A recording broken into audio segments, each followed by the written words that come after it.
कोल्हापूर लोकसभा मतदारसंघातील महाविकास आघाडीचे उमेदवार श्रीमंत छत्रपती शाहू महाराज यांच्या शिवाजी स्टेडियम इथल्या प्रचार कार्यालयाचे उद्घाटन काँग्रेसचे BL बर्गे यांच्या हस्ते करण्यात आलं।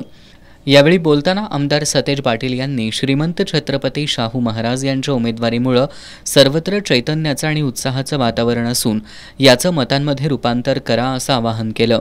शाहू महाराज हे जनतेचा आवाज आहेत। ते संसदेमध्ये जनतेचे प्रश्न सोडवतील। विरोधकांचा कॉन्फिडन्स गेलेला आहे, मात्र इंडिया आघाडीच्या कार्यकर्त्यांनी गाफील न राहता प्रचारात राहावं असं त्यांनी सांगितलं।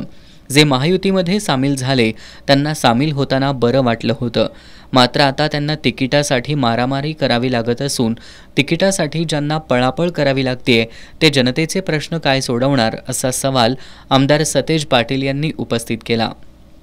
मला वाटते कॉन्फिडन्स लूज झालेला। मी 2 महिन्यापूर्वी म्हणलो होतो की यातल्या 7 खासदारांनी भाजपच्या चिन्हावर उभा राहावं अशी अपेक्षा व्यक्त केलेली आणि म्हणून आता ह्या सीट वाटपाची लढाई त्यांची एवढी चालू आहे, टोकाची चालू आहे की नेमकं सीट कुणाला जाणार, शिवसेनेला म्हणजे शिंदे गटाला जाणार का भाजपला जाणार हा वाद अजून मिटलेला नाही आहे।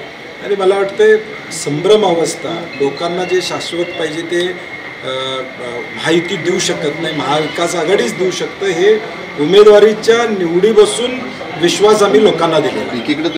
प्रचार कार्यालय उद्घाटनावेळी महाविकास आघाडीचे उमेदवार श्रीमंत छत्रपती शाहू महाराज, आमदार जयश्री जाधव, आमदार ऋतुराज पाटील, शिवसेनेचे सहसंपर्क प्रमुख विजय देवणे, उपनेते आणि जिल्हाप्रमुख संजय पवार, राष्ट्रवादीचे जिल्हाध्यक्ष VB पाटील, शहराध्यक्ष RK पोवार, काँग्रेसचे शहराध्यक्ष सचिन चव्हाण यांच्यासह माजी नगरसेवक, इंडिया आघाडीतील सर्व घटक पक्षांचे नेते, विविध संघटनांचे पदाधिकारी आणि कार्यकर्ते उपस्थित होते।